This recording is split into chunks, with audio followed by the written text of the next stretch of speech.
বাংলাদেশি সবজি নিয়ে আসছিলাম আমি, হলো গিয়ে পটল। আর এই যে পটলটাকে আমি খুব সুন্দর করে ভেজে নিচ্ছি। আজকে হলো গিয়ে পটল দিয়ে ইলিশ রান্না করবো। আর হ্যাঁ, পটলে কিন্তু ইলিশ ছাড়া একদমই জমে না। এখানে আমি হলো গিয়ে ডিমলা ইলিশটাকে খুব সুন্দর করে ভেজে নিয়েছি। আসলে আজকে আমরা হলো গিয়ে পটল আর ইলিশের কম্বিনেশন খাবো আর কি। তাই কারণে আমি ইলিশগুলোকে আগে খুব সুন্দর করে ভেজে নিয়েছি। এখন হলো গিয়ে পটলগুলোকে ভেজে নিয়ে তারপর হলো গিয়ে মাছটাকে বসিয়ে দেবো। আমি এই যে পটলগুলোকে খুব সুন্দর করে তুলে নিয়েছি। হলো গিয়ে বাটা পেঁয়াজ আর হলুদ গুঁড়ো দিয়ে আমি মশলাটাকে খুব সুন্দর করে কষিয়ে নেব। 3 মিনিটের মধ্যে হলো গিয়ে আমি পটল আর ইলিশটাকে রান্না করে নেব খুব সুন্দর করে। আজকে অবশ্য আরও অনেক প্রিপারেশন আসছে, যদি ভাই আসছে, তো এই কারণে হলো গিয়ে এই যে দেশ থেকে আনছিলাম আমি হাঁসের মাংস, মা দিয়ে দিয়েছিল, সেটাও আমি রান্না করে রেখেছি হাঁসের মাংসটাকে। হাঁসের মাংসের সাথে হলো গিয়ে আজকে হবে গিয়ে চিতই পিঠা। আমি চিতই পিঠার প্যাটার্নটা এখানে রেডি করে রেখেছি, একটু পরে ভাজবো। এই কারণে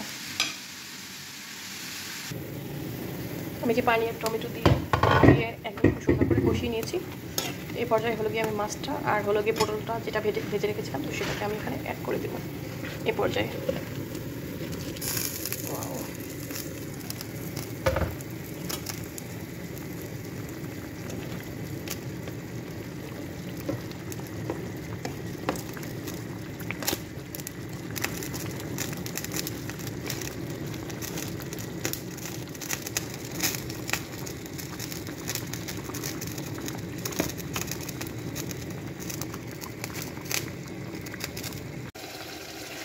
আমাদের ইলিশ পটল কিন্তু একদমই রেডি, দেখেন। ওয়াও, সেই একটা লুক আসছে, একদম পারফেক্ট হয়ে গেছে এটা। এখন হলো গিয়ে আমি সাজের পিঠাগুলো ভেজে নিব। দেখেন কতটা মশলা লোভনীয় হয়েছে। এই যে আমরা সাজের পিঠা বানাচ্ছি, প্রায় বানানোর শেষ পর্যায়ে। বিসমিল্লাহ।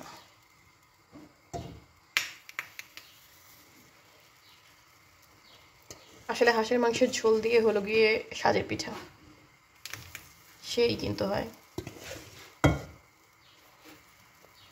আর এই যে এখানে হলো গিয়ে বানিয়ে রেখেছি।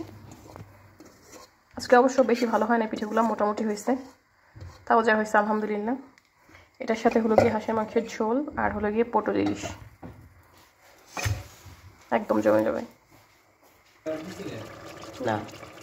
আমাদের এই যে হাঁসের মাংসটা একদমই ডান। এখন একটু জিরা গুঁড়ো দিয়ে দিচ্ছি, তাহলে একদম 100% এটা কুক হয়ে যাবে।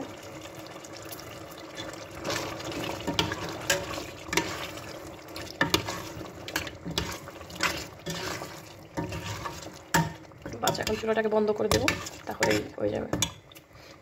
এই যে হাঁসের মাংসের সাথে গরম গরম হলো গিয়ে সাজের পিঠা, দারুণ কম্বিনেশন। যাই হোক, সবাইকে অসংখ্য ধন্যবাদ জানাচ্ছি। ভালো থাকবেন সবাই, আল্লাহ হাফেজ।